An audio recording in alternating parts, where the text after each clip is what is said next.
Welcome to Rostovtzeff lecture, sponsored by the Rostovtzeff Fund in the Classics Department at Yale. It's lovely to have such a large and such an international audience. It's the silver lining of Zoom. So I'm going to speak very briefly just to sort of introduce the lecture. And some of you have heard this story before, but when I was first chair, happily it hasn't been all along, but the first time, in 2007, our wonderful administrative assistant came to me one day and she said, "Do you know what this Rust, this new fund is?" And I said, "I do not." So we looked and we learned how to pronounce the name and discovered that Rostovtzeff's widow had left us a substantial amount of money in a proper endowment, and with no strings on it except that it was to support the teaching and research of ancient history and archaeology at Yale. And ancient history at Yale in 2007 was not nearly as strong as it is now, and it seemed to me that a good thing to do would be to advertise and to put some wind under its wings. So I started this lectureship and then later a Rostovtzeff traveling fellowship in archaeology, which has supported graduate students from a number of different departments over the years. And of course, ancient history at Yale is now flourishing, and Joe Manning, Noah Lenski, Andrew Johnston, and Jessica Lamont all work together every year to pick the lecturer and to do activities around the annual lecture. So you all know who Mikhail Ivanovich Rostovtzeff was and how important his work has been in shaping the various ways of doing ancient history and archaeology. He came to Yale by a circuitous route. The collapse of the Romanov Empire and the triumph of Leninist Bolshevism drove him from Russia in 1918, accompanied by his wife. He spent 2 years in Oxford. In 1920, he was offered a chair at the University of Wisconsin-Madison, where he remained for what he termed the happiest years of his life. In 1925, he came to Yale, where he was made Sterling Professor of Ancient History and Classical Archaeology. And in 1927, he undertook and directed the Yale excavations at Dura Europos, which of course had a profound impact on the composition of the Classics Department here for the next few decades and on archaeology of the we don't call it late antiquity at that point, do we? But of the empire and going on from the fall of Dura for many, many years. William Calder wrote of him in the Biographical Dictionary of North American Classicists, said he showed Americans how to get things done. He frightened most of them. He never became, say, the lecturer, president of the APA, or even chairman at Yale, but he was epoch-machend in the sense that nothing will be the same after him. And there are a few of those of whom that may be said. Tonight's lecturer is one of whom that might be said. Jessica Lamont will introduce him, but I want to record a personal pleasure that this year's lecturer is Roger Bagnall, who was a terrific guidance and support to me when we were rebuilding the Yale NELC department. So with no further ado, I turn it over to Jessica Lamont. Thank you so much, Chris. Hi, everyone. My name is Jessica Lamont. I'm an assistant professor in the Department of Classics here at Yale, a Hellenist, as Chris mentioned, in our combined program in ancient history.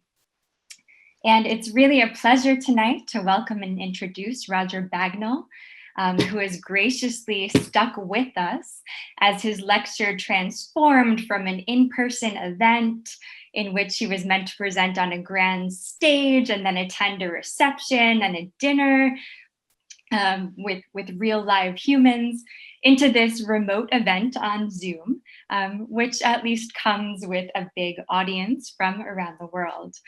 So thank you, Roger, for this, and thanks to all of you in attendance with us tonight. So Roger was an undergraduate student in the Department of Classics here at Yale, where he graduated with various honors and distinctions before going on to receive his MA and PhD at the University of Toronto. He spent the bulk of his career, 33 years, as J. Professor of Greek and Latin and professor of history at Columbia University, during which he served as Dean of the Graduate School of Arts and Sciences and chair of the Department of Classics. He then joined the NYU faculty in 2007 as a professor of ancient history and the director of the Institute for the Study of the Ancient World.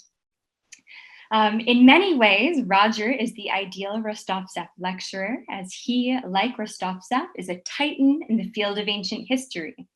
And he specializes in the social and economic history of the Hellenistic, Roman, and late antique worlds. Roger's work is also interdisciplinary, combining documentary evidence, especially that from papyri, with archaeological evidence to illuminate complex social histories. And like Rostovtzeff, Roger also undertakes and directs fieldwork. Roger leads NYU excavation project at Amheida, jointly sponsored with Columbia, in the Dakhla in Egypt.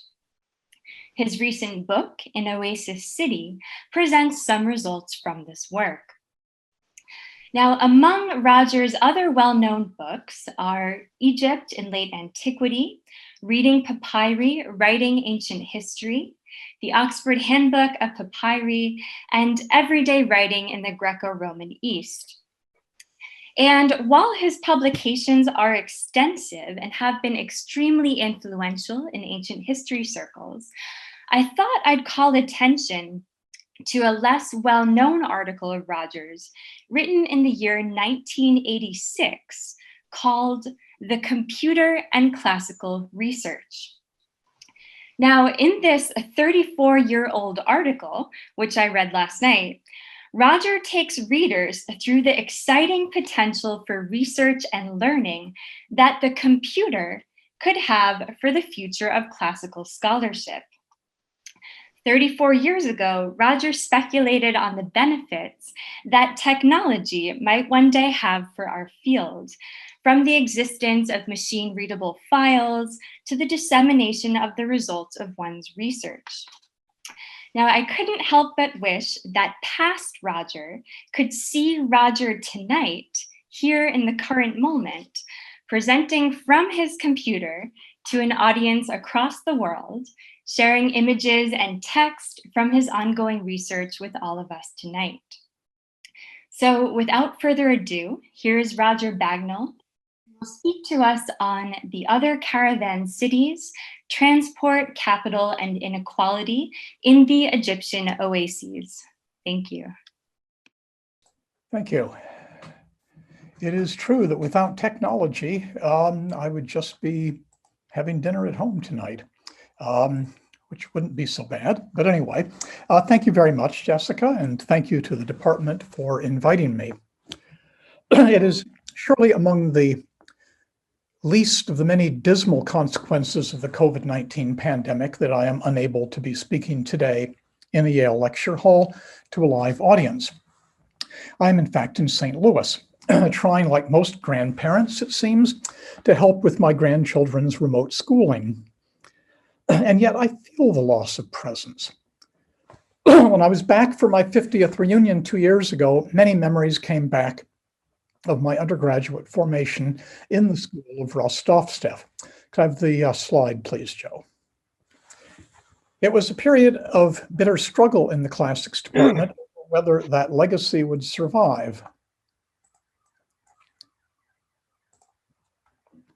But through it all, I learned much about what it meant to be an ancient historian. From Rostovtzeff's academic heir, C. Bradford Wells, and Wells' students, John Oates and Alan Samuel, both of whom had left Yale before I graduated.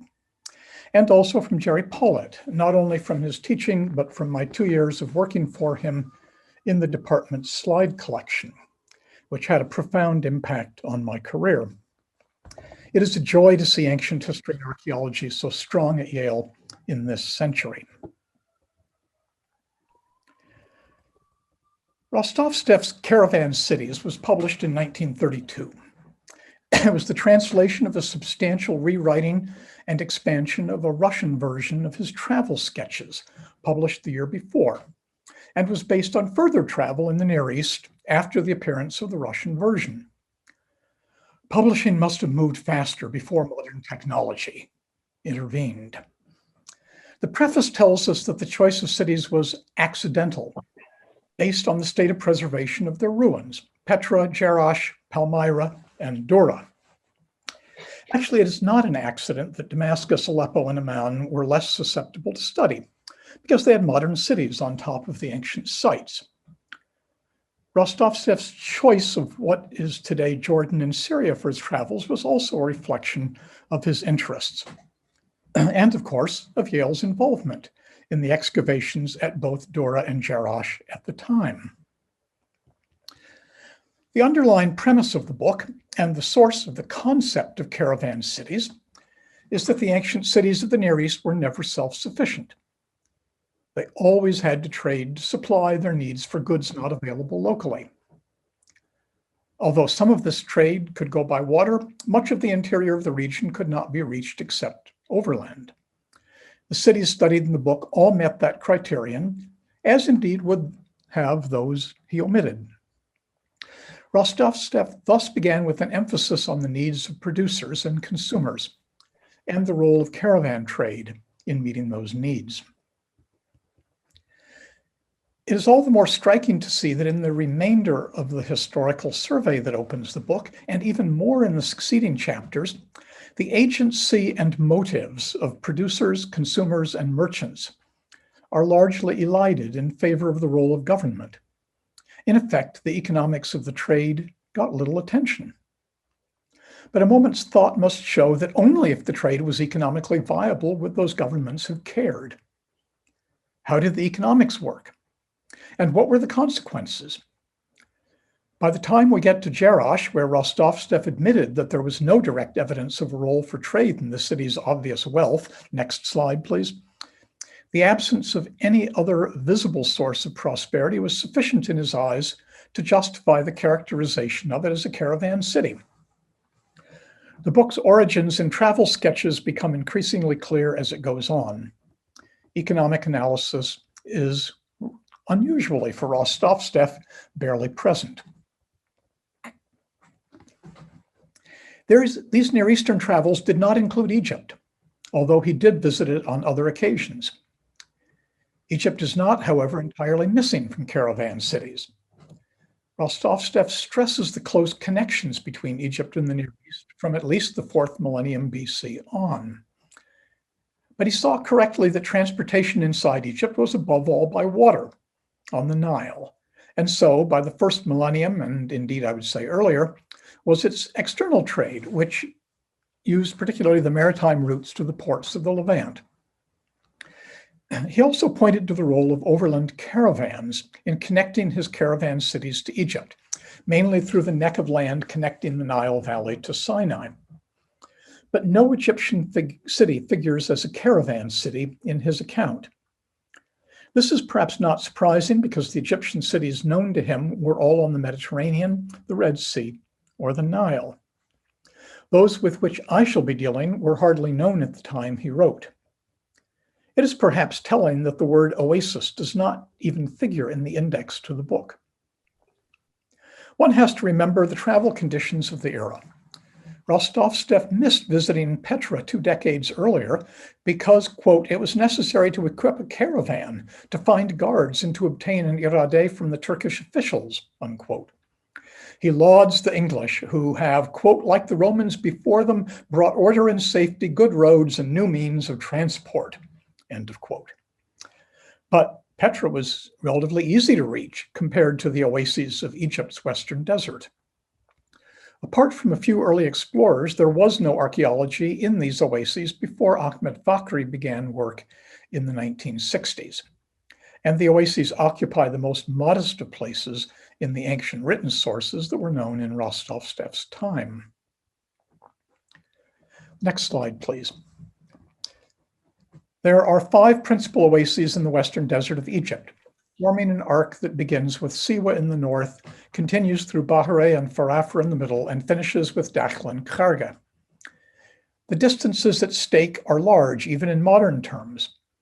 about 300 kilometers from Paraitonion, modern Marsamatruh, on the coast to Siwa. About 400 kilometers from Siwa to Bahariya, 175 from Bahariya to Farafra, 300 from Farafra to Dakhla, and just under 200 from Dakhla to Karga. Similarly, the distances from any of them to the valley are vast, ranging from a low of about 200 kilometers from Bahariya to Oxyrhynchus to 365 kilometers by the direct route from Dakhla to the valley, and much the same from Bahariya to modern Cairo or ancient Memphis. Siwa is in a class by itself. Even when one reaches the sea at Paraitonion, it was still another 300 kilometers along the coast to Alexandria. Geologists will tell you, even if not asked, that oasis is a misnomer. These are depressions in the high desert plateau, where the ground level is several hundred meters closer to the water table than on the plateau. Next slide, please. In prehistory and early history, there were artesian springs. By the Roman period, water depended on extraction via wells and qanats, those underground channels running downhill from aquifers. Next slide, please.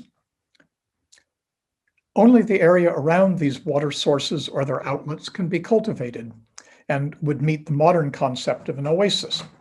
There are many such small oases in each depression. But this geological purism does not actually correspond to the meaning of oasis in either Egyptian or Greek, just as in English. The ancients used it as we do to refer to the whole of a depression. My focus will be on the oases and their relationship to Egypt, that is, the Nile Valley. In other words, on the oases as destinations and points of origin for caravan traffic, as producers and consumers. The degree to which they were also way stations on longer caravan routes and thus more analogous to the classic caravan cities as Rostovtzeff's book portrayed them has been debated. To the south, the focus has been on the route later known as the Darb al-Arba'in, the 40 days track, which in the medieval and Ottoman periods was a major route for trade in gold and slaves from sub-Saharan Africa to the Mediterranean. It ran south from the tip of the Karga Oasis to Darfur. But its use is not clearly attested before the medieval period. That does not mean it was not used at all. We should be open to the kind of reevaluation that Andrew Wilson has brought to trans-Saharan trade through the Fazan. But even that was not, as Wilson has shown, a through trade route driven by demand in Africa or in the Roman world, as in later times. Rather, it involved the need on the part of the Garamantian agricultural civilization to export its surplus and import what it lacked. The Garamantians did not pass on Roman goods to its trading partners to the south.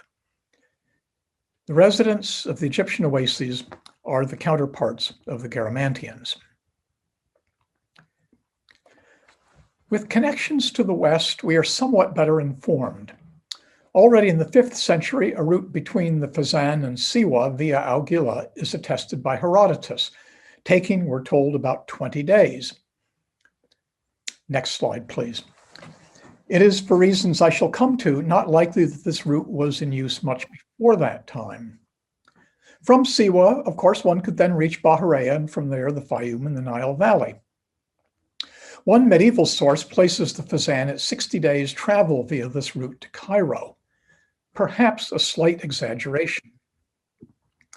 There is very little evidence, whether literary, documentary, or archaeological, for active traffic along this route in the Roman period.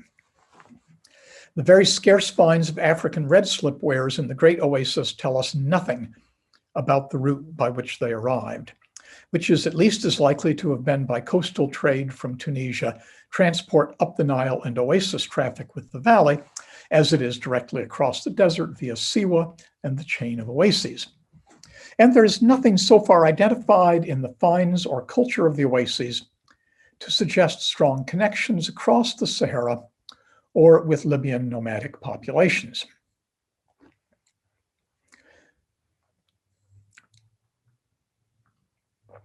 The possibilities of economic life in the oases were driven above all by two constraints that were also opportunities: water and distance. I will talk further about each of these. But first, it is worth reflecting briefly on the other resources that the oases had or lacked. They had soil from the breakdown of rock and from solids and irrigation water, but it was at perennial risk of destruction, either by the occasional flash flood, something documented at El Deir in the Karga Oasis, or more commonly by being blown away by the north wind, a perennial fact of life, but apparently more vigorous in some periods than in others. We have probably lost more than a meter of ancient settlement debris at Amheida, the site in Dakhla where I have directed an excavation since 2004. Retaining agricultural soils was thus a permanent challenge. There was, however, plenty of sand. This is perhaps not a surprise to anyone, but it should not be taken for granted. The same north wind that carries away topsoil brings down sand dunes from the plateau into the oasis depressions and moves them steadily southward at a good clip, about 7 meters a year, as we have measured it at Amheida. Next slide, please. These dunes vary in size, but some are very large. This will give you an idea of the scale. The next slide, please.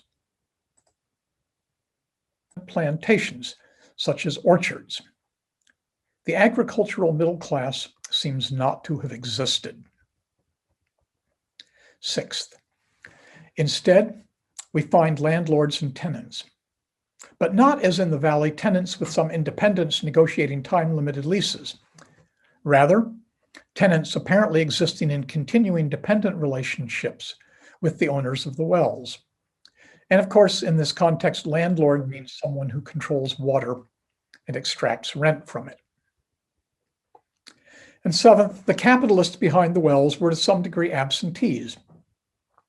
Some of them undoubtedly lived in Hibis, Mothus, and Psopthis, which was the capital of Bahariya, but others lived in the valley. They depended on a managerial class at multiple levels, much as the wealthiest landlords in the valley did. The higher managers might well even be members of the city council themselves, and some of them may have owned shares in wells too. The terminology of our texts does not make it easy to tease out these complex and hierarchical relationships, but we can at least say that management played a larger role in the economy than in regions where independent farmers and small urban landowners were major factors, as they were in the valley. These managers were of necessity literate, so education was needed. Now, some second-order consequences. The written documentation from the oases before the 4th century is relatively scanty, and the 4th century and beginning of the 5th also form the period best known from archaeology. For various reasons, I do not think this was the most prosperous period of these islands of habitation, and the picture I'm giving of the society of the oases is largely of its last phase, before a rapid decline with the abandonment of many sites. It is possible that things were somewhat different in the first 3 centuries of Roman rule. But because the underlying structural basis of the society was already present from the start of the Roman period, if not before, I think that most of what I am saying about it was true throughout the imperial period. I've argued that this society lacked the great middle groups that we know from Ptolemaic and Roman Egypt. On the one hand, the traditional royal farmers or public farmers with long-term tenancy of land owned by the crown or the state, enjoying many protections and stability of conditions. They had paid a relatively high proportion of their crop to the state, and it doesn't matter whether we call that rent or tax. But the state knew that its revenues depended in large part on this population, and it usually made sure that they were not dispossessed or seized for debt. Creditors could not take their land. On the other hand, perhaps a third of the rural population owned their own farms of sufficient size to support a family. These two groups are not attested in the oases. What we have instead is 5 important groups. First, the tenants working the land watered by the wells. We know them almost entirely, excuse me, from texts, mainly Ostraca and the Kelis account book, which mention them in connection with the products of these wells, particularly on brief texts written as tags from jars of wine. The next slide, please. Second, the transport workers, whose importance I have already stressed. Donkey drivers and camel drivers, responsible for the raising, care, and exploitation of these animals, as well as wagoners. Third, artisans and service personnel, mostly of groups well known from the valley. Potters, smiths, builders, furniture makers, cobblers, linen weavers, fullers, millers, retail merchants, bath attendants, locksmiths, butchers, tailors, undertakers, and the like, along with the more distinctive oasis occupation of well cleaner. Fourth, the managers, both the local agents, well known from the documents, and the higher level supervisors. And fifth, the capitalists, mostly landlords, geukoi they were called, and we call them, except that water lords might be more descriptive, or tree lords. And also some lenders who financed caravan trips to and from the valley. This last group is barely known to us from a couple of contracts. Next slide, please. And they may have in some cases been the same as the owners of wells. But in many instances, they were probably intermediaries between the landlords and the transporters, serving in effect as brokers. In this society, the missing middle is filled mainly with artisans and managers.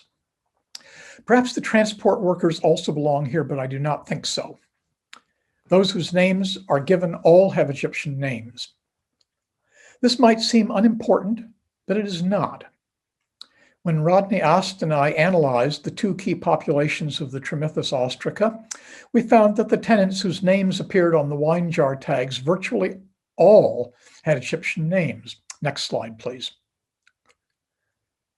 The managers, in contrast, almost all had Greek or Roman names. The next slide, please. The contrast is stark, and I must admit that it surprised us. We are accustomed to great caution in the use of names as evidence after 600 years of Greek and Roman rule, with all of the cultural complexity that this brought, not to speak of intermarriage of the immigrant populations with locals. In the valley, we do not find such stark differences in naming. Now, we know nothing of the genetic background of these oasis groups in the 4th century Oases, but from a cultural standpoint, it is clear that they are very distinct. The managerial class, with its classical education, for which we have a lot of evidence in Oases, named its children accordingly. Next slide, please. And this at least ought to make the classicists in the audience feel at home, even if Egypt is otherwise alien to them.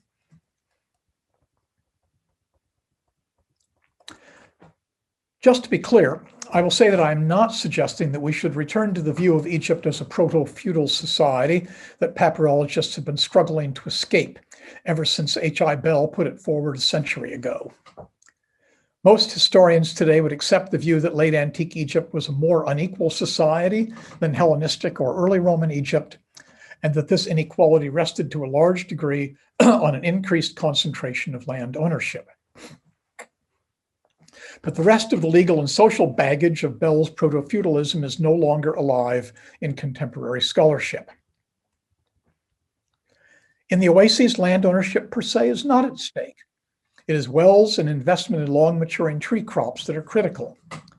This capital-intensive economy does share with the valley a larger role for investment in infrastructure and a monetized market for high-value crops than was true in the Egypt of an earlier period.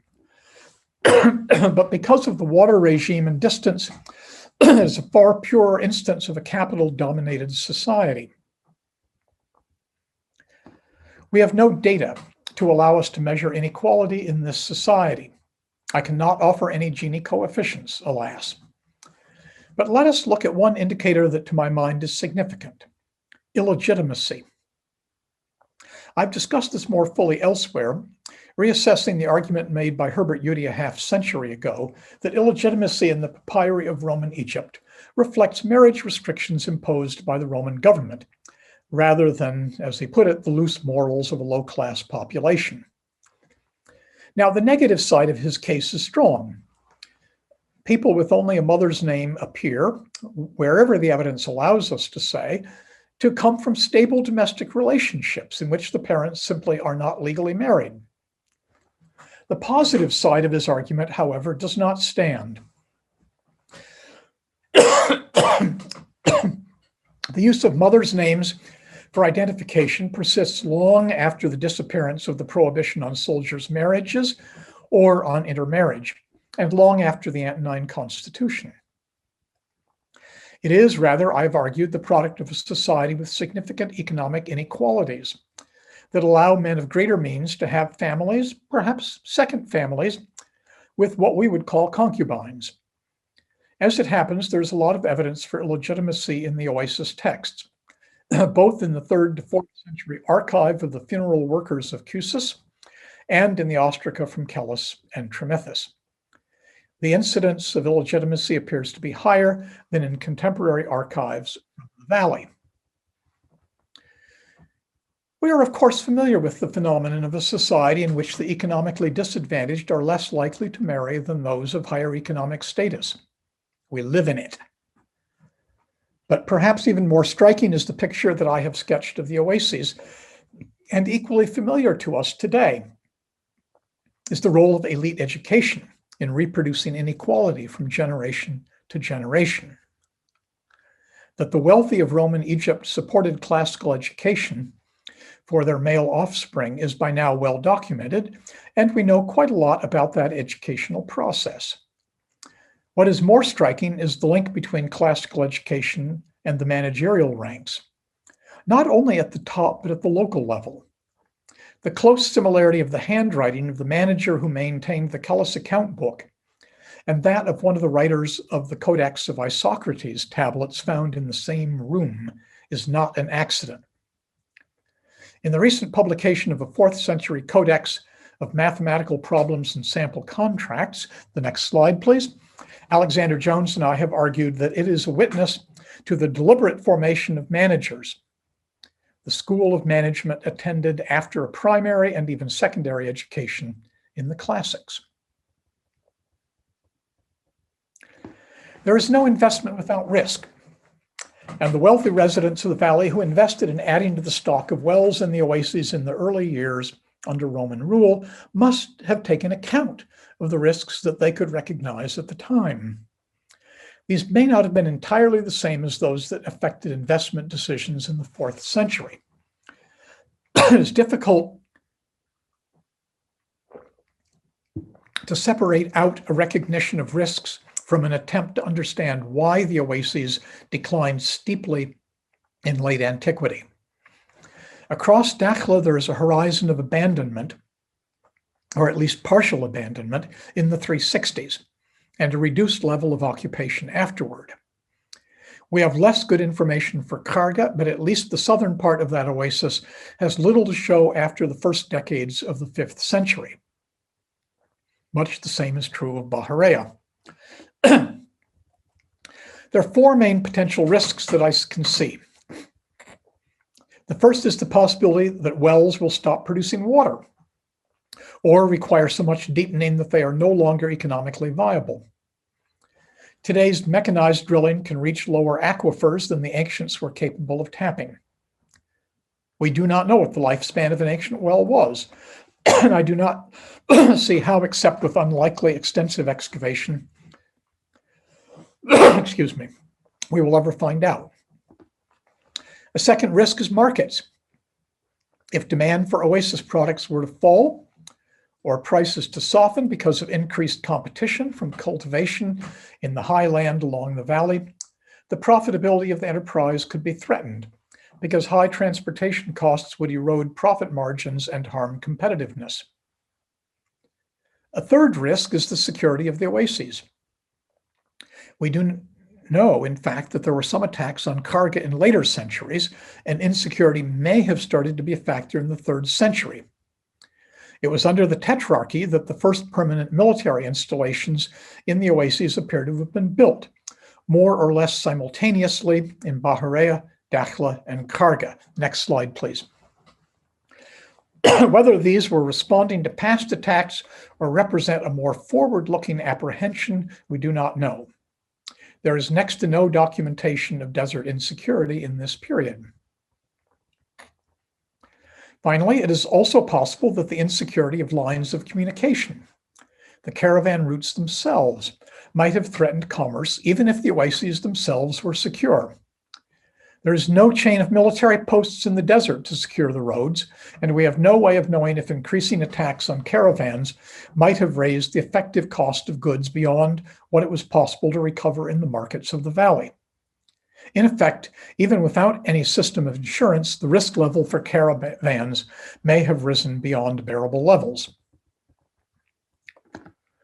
We lack the data to assess the contribution that these risks made to abandonment and thus investment failure in the 4th and 5th centuries. The relative speed and simultaneity of abandonment at different sites in Dakhla in the 360s makes me doubt that failure of the wells was at stake. It is not likely that the water level would have fallen so rapidly and in so many different areas. The lifespan of wells may well have caused investors to factor that in when looking at return, but it is not likely to have been a source of catastrophic risk. Shifts in prices and competitiveness are also not likely to have been so sudden, though they may indeed have happened. For these reasons, I believe security is a more likely candidate. But whether the oases were directly attacked, and there is no evidence for this in the 4th century, and the abandoned sites show no sign of disturbance, or the caravan routes were subject to plundering, it is hard to say. We also cannot at this point say whether investors could have seen these risks coming already a century earlier, or if they became visible only suddenly in the middle of the 4th century. Nor yet do we know how long the Roman army remained in their oasis forts. They were certainly still there in the 360s, but for how much longer is not clear. Kelis and South Karga probably still had some soldiers in the first 2 decades of the early 5th century, but it was not a major garrison site.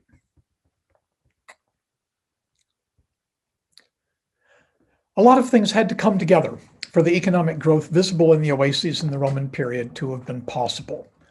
And obviously they did. Most of them had been in place already for a half millennium, and they had undeniably led to an expansion of settlement.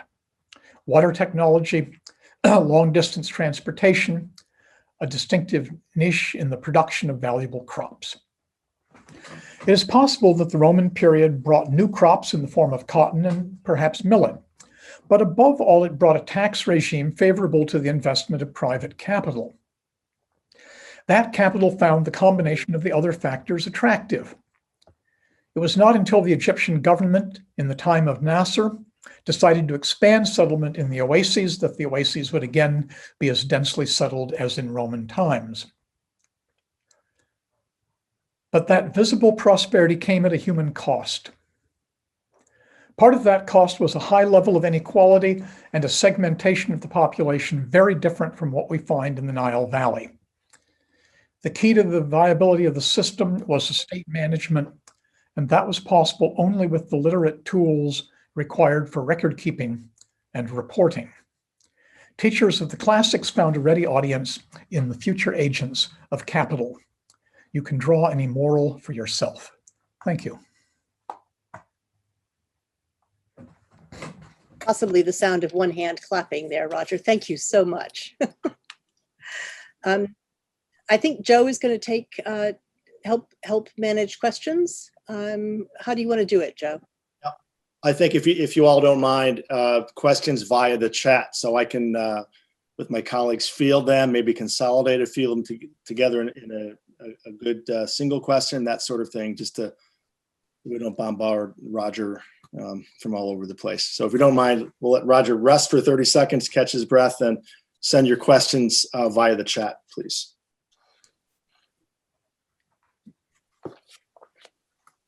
In the meantime, I can say what I should have said at the beginning, that it is actually Rostovtzeff's 150th birthday today.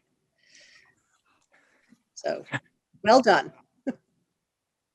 Maybe I have a question, Roger, just myself to get things going for a few minutes and ask you about the current work that you're doing out there, and what is on your research agenda that you are looking for that might help flesh out this rise and decline story in the Oases, which is rather dramatic. Oh, well, we'd like to keep digging, of course. Yeah. You know, as anybody who works in Egypt knows, it's been impossible in recent years to get permission to excavate in the Oases. They are in a military zone, and the military has not been giving permission. Even though our permission from the Antiquities Ministry has come through every year, we have not actually been able to go out and dig. At the point that we were stopped, we were beginning a house, excavated house that is much larger than the rather large and lavish house that we excavated at the beginning, the House of Serenus, with its wall paintings and so forth. And this larger house, I think, has got to be at least twice, if not 3 times the size of Serenus, with much grander and better built banquet hall and a lot of wall paintings and much, much higher quality plaster moldings and stuff like this. So, you know, I would like to know whose house that is, right? That is, it has an enormous number of ostraca from well tags, these labels from wine jars that we found in the first year we dug in it. And that was the last year we were able to work. So we have a huge amount still to do in that house. And we would really love to get back to it, to get another person from that upper end of society. At the same time, there's a lot more to be done in humbler areas. And there's an area that seems to be a century older than these houses in another part of the site that we surveyed some years ago after the dunes marched south and uncovered it for us, where we would like also to work, because that area looks to have much more like what we would think of as Roman urban planning, but the houses are also more modest, and we'd like to see what kind of people lived there to get a better sense of, is there really a middle class that we're just totally missing up to this point from the sites that we've worked at? The Egyptians have also been working at another site, Aines Sabil, which has yielded ostraca that seem pretty much to reflect the kind of, dare I say it today, plantation economy that I've been describing. And if we were able to work in Dakhla, it would be a lot easier to collaborate with them because they've been very open about allowing us to work on the documents they've found. Okay, the questions are kind of rolling in now, so if I may, let me get to some of them. Bear with me. Could a shift from bank credit in the 3rd century CE to peer-to-peer credit in the 5th and 6th century CE have been a factor in decline? I don't know that peer-to-peer credit would have been a factor in decline. We certainly do find it in earlier centuries. It's just that we find more of it, and we don't. I don't think we find significant bank credit in that fashion at all. Actually, I don't think that credit was in short supply, but it's possible that the water lords were more rapacious with it. And it's really very hard to say because we don't have the comparable documents from the earlier period. So we don't see credit transactions happening in the Oasis in an earlier time. If the basis of the inequality was structurally different, how did this express itself? Was it less, more, or simply shifted? Do you think it felt qualitatively different? I'm sorry, I didn't hear that clearly, Joe. If the basis of the inequality was structurally different, how did this express itself? Was it less, more, or simply shifted? Do you think it felt qualitatively different? Well, I think the missing middle made it qualitatively different. We didn't have as much of a continuum from the poor to the rich. The gulf was much wider, and the managers were, if anything, on the rich side of that divide, right? Because they got educated and no doubt took off their share of the revenues. Whereas I think the transporters were probably on the wrong side of that line.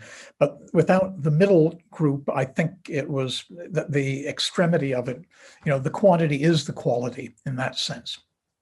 Mm. Do we have any contracts governing the tenancy arrangements? Were these bound tenants at scriptity? Were they paid wages? Were they debt slaves? Also, tree crop production is often highly labor intensive. Water lifting costs and so on. Do we have evidence of slave labor? There is certainly evidence for slavery in the Oases, but not, as far as I know, for slave labor in agriculture. We have no tenancy contracts, and if I remember correctly, no real labor contracts either. What we have is, on the one hand, the labels coming in on the wine jars showing who the tenants were, and on the other hand, the rent rolls in the account book, which were set up with the names of the tenants, which basically are the same from year to year over a 3-year period, and laid down in advance the amount of rent that was expected from them, and then entries made as they made payments. So it looks to have been an extremely stable situation with not a lot of variety from year to year, and probably not much flux at all. Mm-hmm. This suggests to me a situation in which the tenants had very limited agency. 2 questions after my own heart at the moment. What about climate change or disease as factors in decline, Roger? Sorry, climate change or what? What was the second one? Or disease. Disease. Yes. It's very likely that the Oases were affected, as the rest of Egypt was, by the end of the Roman climatic optimum. But because the water came from underground and had been laid down thousands of years earlier, it is not likely to have been affected in the way that the valley was by changes in the Nile flood as a result of rainfall patterns shifting. So I doubt that that climate change is likely to have made a lot of difference. I don't think changes in temperature would have been particularly harmful because the Oases are in general hotter than the valley anyway. So if they'd cooled off just a few degrees in the 4th century, that probably would have been a good thing from their point of view. Disease is harder to say. There certainly was plenty of disease and also plenty of trauma that we can find from the work of the bioarchaeologists at Kelis in particular, but also at El Deir and at Ain Labaka in Karga. But the chronology of the burials is not precise enough, as far as I can see, to give us a sense of change over time in what diseases were there. And the diseases that they have found mostly don't look as if they are likely to have been specific epidemics. That is to say, I don't think we've got enough evidence for the second half of the 2nd century to hope to nail smallpox there. And on the other hand, we don't have cemeteries excavated so far that date to the 6th century where we might find bubonic plague. So most of the evidence that we have is in a chronological fork that's not favorable to finding that evidence. Who owned the camels?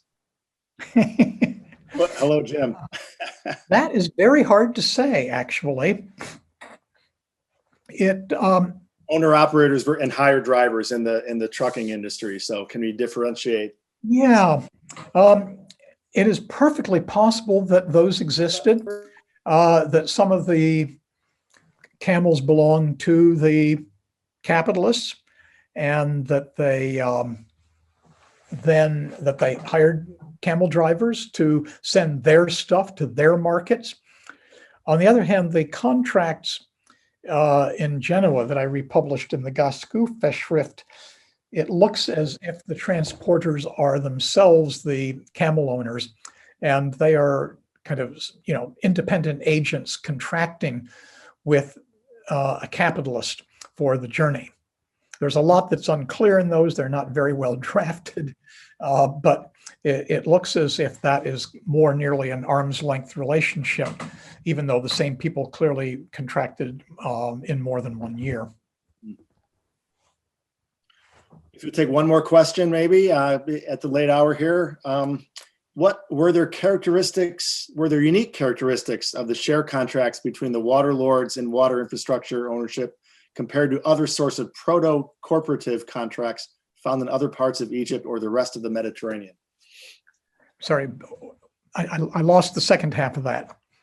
Were there any unique characteristics of the share contracts between the water lords and the water infrastructure ownership compared to other sorts of proto-corporative contracts found in other parts of Egypt or the rest of the Mediterranean? Unfortunately, we don't have the contracts between the water lords and the tenants. All we have is the evidence in the rent rolls of what was going on from year to year. So we are left pretty much to guess from this external evidence at what the nature of the relationship might be. This is deeply regrettable. I would love to have that kind of evidence, but it really looks as if it is something close to customary and even hereditary tenancy. There's one case where it looks as if it passes from one member of a family to another between 2 years in the account book. So I suspect it's very much in that kind of hereditary frame. Okay, well, Roger, thank you so much. I think I turn it over to our chair, Chris, who would invite us for a wonderful cocktail in front of a beautiful fireplace in New Haven. But Chris, I'm going to go have a glass. I'm going to go have a glass of Bagnall. that sounds very nice. I actually asked Noel if he would just do the end bit. Oh yeah, okay. I'm happy to chime in here after such a wonderful lecture. And right before the lecture began, I had sent an email to Roger and some of the other co-organizers talking about how, on some level, I think we probably all feel like we've been living in oases since last March, all of us isolated in our little enclaves, hopefully with family and friends. But insofar as that's true, I can say that this evening, at least, we've witnessed Roger kind of bring us drinks of cool intellectual water, and moreover to do things in a manner that didn't obtain in the Western oases. And so far as he's been so generous, he's not a capitalist with his knowledge, he's great at sharing it out. So I think we can thank him very much for all that he's taught us tonight and all that he's done to enlighten us. Thank you. And we should note that we hope to have the host Roger in the fall in the Beinecke to have a kind of a pro seminar with Papyri actually in person. We are keeping fingers crossed on that. Inshallah. Inshallah, yeah. Good night, everyone. All right. Thank you, Roger. Thank you so much. It's nice to see old friends and new friends.